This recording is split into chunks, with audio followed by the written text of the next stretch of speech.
So you want to be on AuthorTube, do ya? Are you looking for fame, fortune, millions of adoring fans, getting invited to all the hottest and latest parties, getting endorsements, getting so many endorsements that you're able to buy a small village or perhaps a tiny island in the Pacific? Because if that's what you're looking for, you're not gonna find that here. So it's just, you're an author, bro. Like, what? But if you're looking for a way to make new friends, meet new writers, readers, expand your platform, learn how to public speak a bit better, and just get more comfortable in front of a camera, then this is the right spot. And I'm gonna give you some tips to help make this transition a little easier.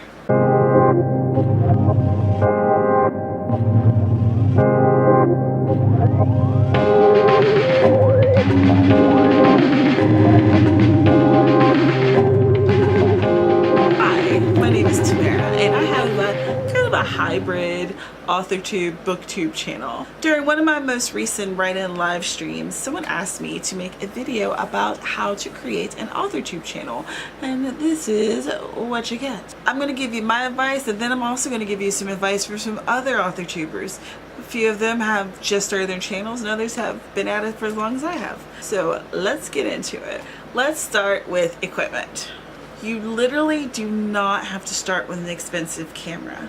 Right now I am recording with a Canon Rebel TSI 6, and this is not what I started out with.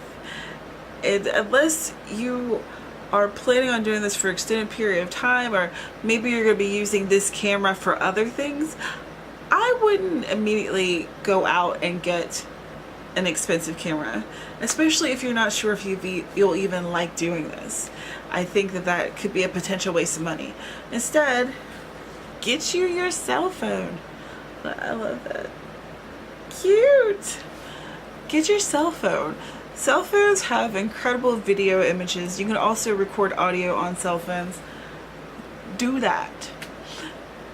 And later on, you can always upgrade. So with equipment, my suggestion is to start where you are. As you can see, I used webcam, I used my cell phone, I used whatever I had on hand, and then as I realized I wanted to do this more and I was going to keep doing it, I started to gradually upgrade. There's no reason to do it quickly, and when you think about it, AuthorTube is a kind of small segment of the YouTube population. So I feel like a lot of this is more of giving information rather than kind of having incredible footage and doing amazing edits. Even though edits are fun and I enjoy throwing in some edits and doing things every now and again, it just makes more sense to limit how much equipment you buy, especially in the beginning. But here's some other things you can think about, like where do you want to film and what do you want to talk about. So right now I'm filming in my bedroom, but I've also filmed in different areas in my living room, and I've filmed outside as well.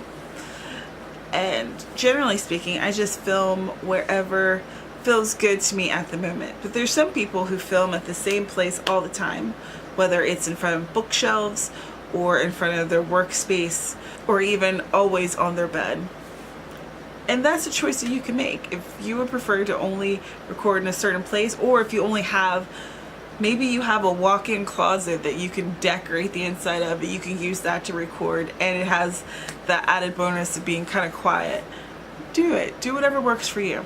And in thinking about what you're going to talk about with the AuthorTube channel, I would suggest making sure that you're checking out other people's channels and commenting on their videos and seeing what they're talking about, and then try to do something a little different. Put your spin on it. How can you add to these conversations to make them fuller, to make them more interesting, and to make it more interesting for you? Because really, part of this is you creating some art, or you creating a piece of work that you're gonna enjoy, that you're gonna look back at some point. So try to make choices that you enjoy, that you like. Now, lighting. Right now I have a box light here and it's very bright in my eyeballs. I couldn't really use natural light in my apartment because I have a bottom floor apartment. There's buildings that are on either side of me. There wasn't any place for any good lighting to come in, which is why a lot of times my lighting has been wonky. I used a couple of the taller lamps from Walmart, and I just added some bulbs that were I think they were called like daylight bulbs or something, so the light that they emitted were more blue than yellow, and that's what I did, and it worked. You could see me. It wasn't the best lighting, wasn't perfect, but it worked. But of course, the best light, if you're able to do it in your apartment or your home, natural lighting.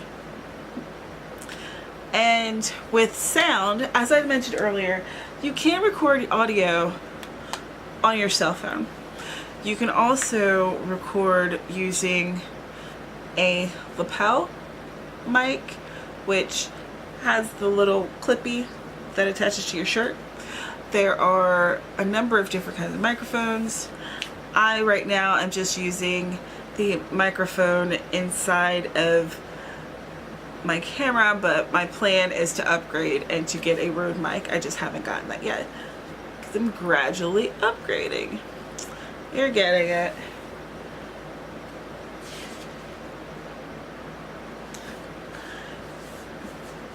Now, once you have decided where you're going to do it, what you're going to talk about, you've gotten your equipment that you're going to record with, and you have your lighting. Now it's time to sit down and talk. It's weird. It's weird. It's very, very strange to sit in front of this shiny little box with this little eye that's just looking at you, and you're talking, you're trying to emote, you're trying to be funny or interesting or whatever, and this thing can't talk back. Like, can I get us some interaction, a little giggle, no? Okay. So it feels very odd at first. So I would suggest practicing. If you don't want to record and practice, just have whatever you're going to be using in front of you and talk to it and just practice before you record that first video. Or you can record the first video and look at it and see if you want to put it out there. You don't have to. If you feel like your first video or your first few videos even are too awkward to be on YouTube, then don't put them there. That is your choice and that's your decision. But I definitely suggest practicing talking to this thing. And I try to think of it as a friend or a person that I know, so that when I'm talking, it doesn't feel as awkward as it actually is. Oh, another thing I forgot to mention is the tripod. I have you on a tripod as we speak. I'll put the name of it somewhere because I can't remember what it is. But before I bought a tripod, I had stacks of books, and I'm guessing that if you are wanting to start an AuthorTube channel, that you probably read books and you probably have stacks of books as well. So that is definitely something that you can use. It's at your house and you don't have to buy a tripod. But I bought this one, and let's see, I think it was like $30 or something. Pretty inexpensive. Down in the description there is a link where you can go and look at the different stuff that where you can go and look at the stuff for my setup, and you know, of course, if you want to buy anything, feel free. Okay, so let's look at some advice from other people. So Julian Graystroke gave some really interesting advice, and they said that as a new AuthorTuber, don't put up a crap ton of videos and then disappear, because that does happen, that people start and they're really interested and gung-ho and they're ready and they're going, and then they start and after a couple of months they're just done and they disappear. So take your time with this. This isn't anything that needs to be rushed into. Take your time, fill it out, meet people, and make that content and have a good time with it. April Taylor suggests to shoot several videos and choose a topic that you're passionate about. Because if you're passionate about it, then you're more likely to talk about it and be able to think of more topics associated with that thing. Amber suggests to try not to do too much too fast, so that you can figure out what your aesthetic is and how you like to do your videos, so that once you do have an audience, you kind of have already established who you are and it makes sense to them. Leighton Jae Williams said to take notes about what you're going to talk about. It doesn't have to be full notes, it can even just be bullet points, just so that you know what you want to say and you're able to get in those most important points, so that later on when you're editing, you're not wondering what happened and why didn't I say that super important thing. Santana says to try not to act as though this is a classroom. Just be natural, friendly, and speak normally. Macienda Alena, she suggests to never create anything that does not feel like you, which I think is incredibly important. The Nerdy Book Nerd says to dare to do it. It's scary, it's kind of silly, but the only way to get good at it is to keep trying. And my last piece of advice, have fun. Creating videos like this and talking to people on the internet, it's kind of weird, but it's such a fun thing to do. I really enjoy it. I've enjoyed the way I've been able to connect with people. I've been able to talk about topics and things that I found interesting, and that there were people out here that found it interesting too. Because in my day-to-day life, I don't really have a lot of writer friends or bookish friends, so this was my way to connect with people.